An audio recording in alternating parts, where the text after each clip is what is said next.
घंटा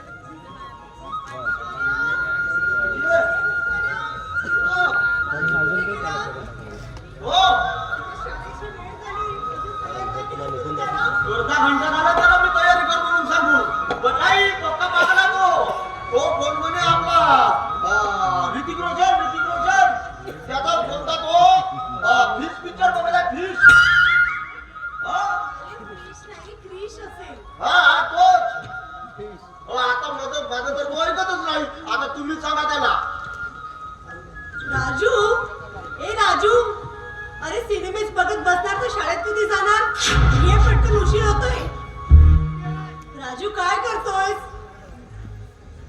राजू हे काय आम्ही काही कमी कधीच तयार आहे बघितलंस कुठं ना तू कधीच तयार आहे तूच कामामध्ये टंगड करतोय तुम्हीच बघा त्याच्या अंगावर कालचेच कपडे लागलेत बघा आणि मोठा सांगते शहाणा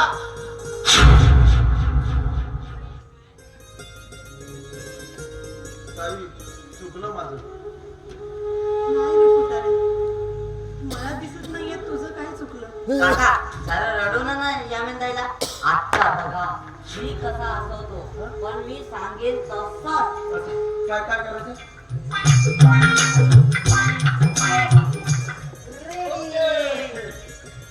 जमुरे हाँ उस्ताद क्या रे चल जमुरे बोल जमुरे क्या है तेरा नाम कभी लखन कभी राम कभी कृष्ण कभी बलराम राम लक्ष्मण जानकी जय बोलो हनुमान की जमुरे काका क्या रे अरे नजर तो फेंको ध्यान से देखो रोती हुई है छोकरी आए कचरे की टोकरी छोकरी नाही सुंदर सुंदर राजकुमारी I am sorry very sorry मग मला एक सांगा पहिले काय बुझत मारी वरचे लोक वरच्यावर ताली आमची याने लगा असते काका रात्री झाला का बाबा राजू संभल के रहना ये तो जाने का घरातला नदी चुरा के खाता है बोका बरं आता मी काय म्हणते राजू शाळेची वेळ होते तू पटकन तयारी करून घे बरं हे काय ताई आज सुट्टी आहे रविवार आहे आज हा सुट्टी आहे आज मला तर माहितीच नव्हतं बरं ठीक आहे पण नाश्ता वगैरे केलायस ना बरं ठीक आहे तुम्ही बसा मी येते अरे घे ना चिल्ला जाऊ दे ना एकदा तुझ्याकडे नको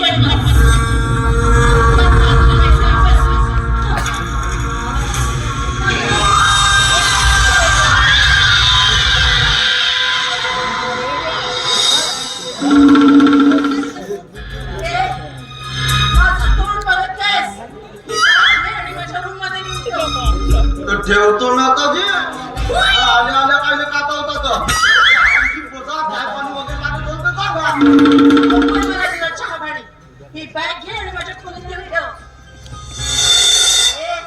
हे असे डोळे वटारून बघायचं नाही माझ्याकडे डोळे काढून हातात दे तुझ्या सर फुटीत ना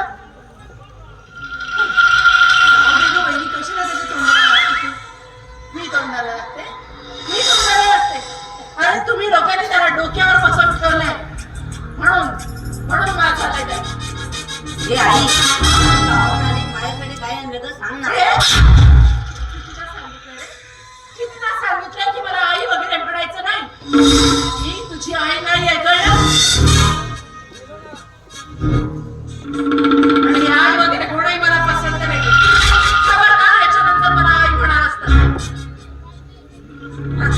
पण आमच्या सासूबाईंना जरा जास्तच पुळका आहे ना म्हणून हा रस्त्यावरची घाण घरात आणून ठेवली आज रस्त्यावरचा एक आणलाय उद्या आणखी रस्त्यावरची 10-5 लावायची म्हणजे या बंगल्याचा यतीमखाना व्हायला वेळ लागणार वहिनी अगं हे काय बोलतेस तू तोंडात येईल ते बडबडतेस नाही काय नाही आम्ही तुला दिसत नाही ना घरात काय प्रकार होतात ते म्हणून तेच बरं आहे हे रस्त्यावरचं पोर हे लावारीस याची लायकी आहे का मला आई म्हणण्याची आणि तुला सांगून ठेवते यानंतर जर मला तू आई म्हणालास नक्की मारून काय चालवलेस हे तू बघा एक लहान साजान पोर तुला आई म्हणायला तर बिघडलं कुठं या मिनी या सासूबाई या ही लेख ही यामिनी मला वाटेल ते बोलत होती. आता तिची बाई झाली, आता तुम्ही आलात, आता तुम्ही बोला. हा? काय आहे ना, मी नाटकावरून इतकी थकून येते, एवढा प्रवास करून येते, वाटतं की घरी गेल्यावर थोडा आराम मिळेल, विश्रांती मिळेल, पण नाही. घरात आले नाही की झालं सासू. काय ग? तुला कोणी सांगितलं नाटकात काम करायला? घरच्या लोकांना आवडत नसतानाही मी तुला परवानगी दिली नाटकात काम करण्याची. पण बस झालं आता. हे तुझे काम बंद. आता मी माझं नाटकात काम करणं बंद करते आणि या घरात राहून मोलकरण म्हणून राहते, तुमच्या सगळ्यांची सेवा करायला. घरातली कामं केलं पण कुणी मोल करीत होत नाही. आणि काय ग? तुला राजू आईच म्हणाला तर एवढा राग का आला? तुझ्या स्वतःच्या मुलाला सुद्धा तू असंच म्हणशील का? हे बघा सासूबाई, स्वतःचं मूल आणि अनाथ आश्रमात घरात आणलेलं मूल यातला फरक कळतो मला. हे तुम्ही शिकवण्याची गरज नाहीये. नाही, पण तुम्हालाच जास्त पुळका आहे ना, मोठेपणा गाजवायची सवय आहे. समाजसेवा तुम्ही करता, पण तुमच्या समाजसेवेचा त्रास मी का म्हणून सहन करायचा? मला सांग, तुला असा कोणता त्रास झाला ग? तो फक्त तुला आईच म्हणाला ना, आणि 2 शब्द प्रेमाने बोलले असतेस तर बिघडलं असतं का? नाटकामध्ये तुम्ही आईची भूमिका करता. आई किती महान आहे हे समाजाला दाखवून देतात, पण वास्तविक जीवनात प्रेमाची एक झुळूक सुद्धा नाही. काय सासूबाई, काय बोलताय तुम्ही? वास्तविक जीवन आणि नाटक यातला फरक कळत नाही तुम्हाला. असं कळणार म्हणा. आजपर्यंत कधी माझं नाटक बघायला आला? अहो, मी स्टेजवर नाटक करते, ऍक्टिंग करते, ऍक्टिंग. नाटकाचा, अभिनयाचा आणि वास्तविक जीवनाचा काहीही संबंध नसतो, कळलं? आणि तसंही तुमच्या माहितीसाठी सांगते सासूबाई, मी नाटकात हे आईची वगैरे भूमिका करत नाही. मी नाटकात मॉडर्न रोल करते, ग्लॅमरस भूमिका करते, कळलं? आणि म्हणून आमच्या क्षेत्रात प्रचंड मागणी आहे मला. टॉपची ऍक्ट्रेस आहे मी, टॉपची. अभिनय सम्राज्ञी म्हणून ओळखतात मला, कळलं? आणि मी काय म्हणते सासूबाई, तुम्हाला जर माझं हे नाटकात काम करणं आवडत तर सरळ माझा हात धरून खरा पाय हात उडून कर. छोट्याच्या गोष्टीचा तू ना बाऊ करत आहेस. हो, मी बाऊ करते, छोट्याशा गोष्टीचा मी बाऊ करते. वा सासूबाई वा, तुम्ही हे जे काही बोलता ना मला, हे का बोलता हे मला काही कळत नाही असं वाटतं. बरोबर आहे, माझा नवरा तुम्हा माय बापांच्या जीवावर जगतो, तुमच्या अन्नावर जगतो, म्हणून हे असले टोमणे मारताना मला कळतात तुमचे सगळे बोलणे मला कळतात.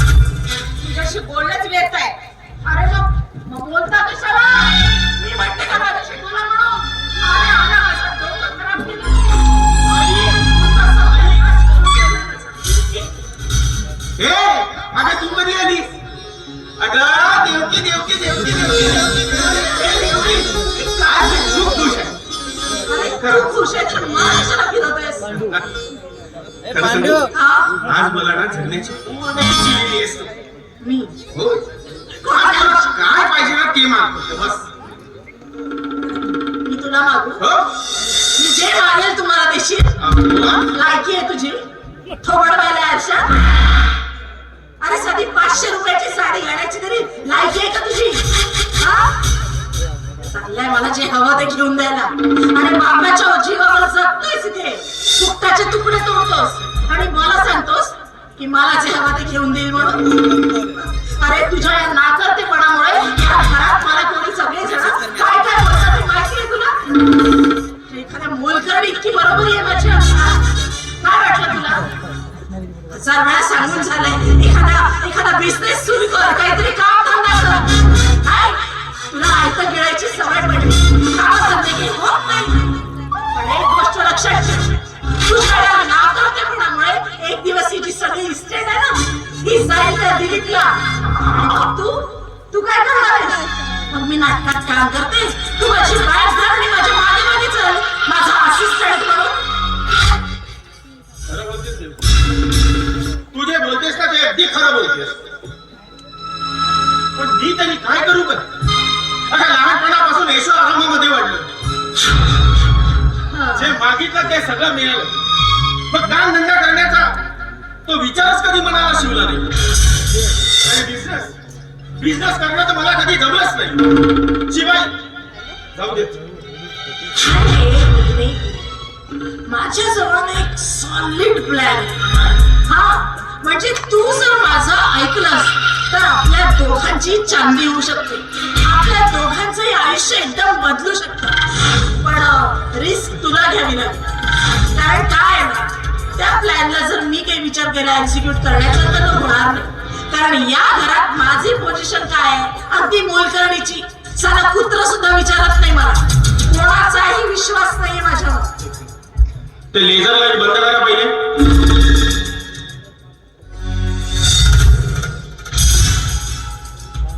कुत्रा सुद्धा विचारत नाही मला. त्याच्यामुळे तुला पुढाकार घ्यावा लागेल. प्लॅन काय करायचंय तो मी तुला समजावून सांगेन. पण हे बघ, अरे विचार कर.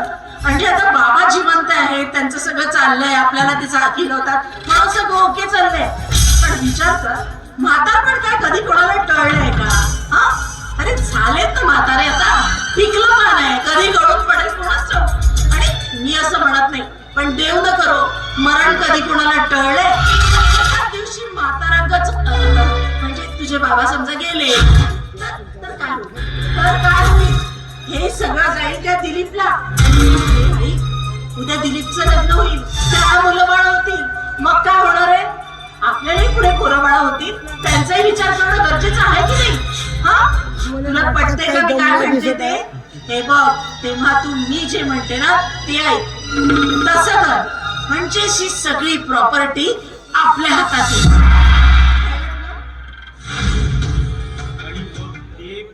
प्रॉपर्टी जर दिलीपच्या हातामध्ये गेली तर मी कुठं नाही जागी. नाही. देवकी हे बघ, आजपासून तू म्हणशील ना ते बिलकुल तसंच वागेल. तू म्हणशील तेच करेन मी. बिलकुल फक्त promise. Good boy, good boy. मला माहितीये काय आता आपण दोघांचे तिघे होणार आहोत. तिघे. बेडबीड लागलाय तुला? आता इतक्या लवकर मला बाळबीड नको. अगं खरं तेच सांगतोय. आणि नंतरची नाही, ही आनंदाची बातमी घेऊनच तर घरी आलोय मी. म्हणजे येता डॉक्टरांकडून आलोय. रिपोर्ट आले तेही पॉझिटिव्ह. तुला दिवस गेले दिवस. तू आई आणि मी बाबा होणार आहे. बाबा. होय. अरे पण हे कसं शक्य आहे? अगं होय. आधी ही आनंदाची बातमी ना मी आईला सांगून येतोय. सगळ्यांना सांगून येतो.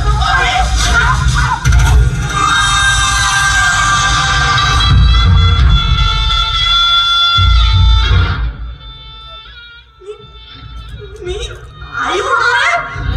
पण हे कसं काय घडलं?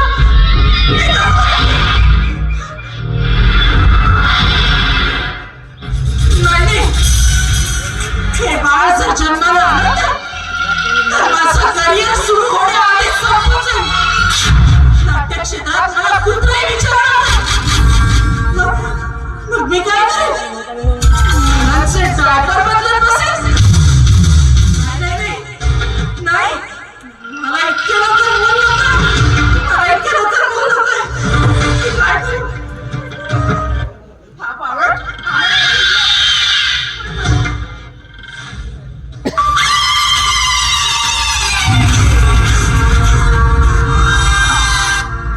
असंच करते.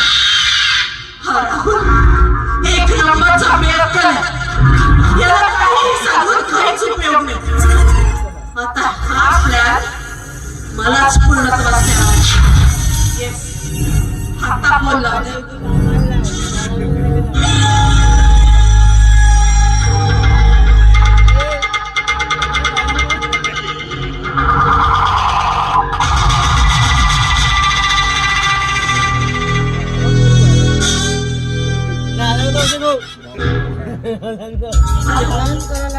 हॅलो, हा हेमंत मी देवकी बोलते. हेमंत, मला तुझ्याशी अर्जंट काम आहे. आत्ता भेटायचंय मला तुला. आत्ता म्हणजे लगेच, अर्ध्या तासात. हेमंत, मी त्या शिवाजी नगरातल्या गार्डन मध्ये येते, तू तिथेच पोहोच. काय? नाही, तू आता अर्ध्या तासात पोहोच. अरे मी अर्ध्या तासाच्या आत पोहोचणार आहे. हो मला माहितीये तुला घाई आहे, पण मला तितकंच महत्वाचं काम आहे. आणि हे बघ, येण्यापूर्वी तू भाऊसाहेब गुप्तेच्या ऑफिस मध्ये जातोय ना, तिथून आमच्या प्रॉपर्टीची फाईल शोधून घेऊन ये. आणि काय आहे कसं आहे मी तुला सगळं नंतर सांगितलं. हा पण ती प्रॉपर्टीची फाईल घेऊन ये. अरे तू त्याची काळजी करू नको. तू जे म्हणशील ते, जितके म्हणशील तितके पैसे देईन. हो, पैशांची काळजी करू नकोस. आता मी सांगितलंय तेवढं काम कर. बस मी निघालेच, तू पण निघ. अर्ध्या तासात पोहोचते मी. हा आलेच.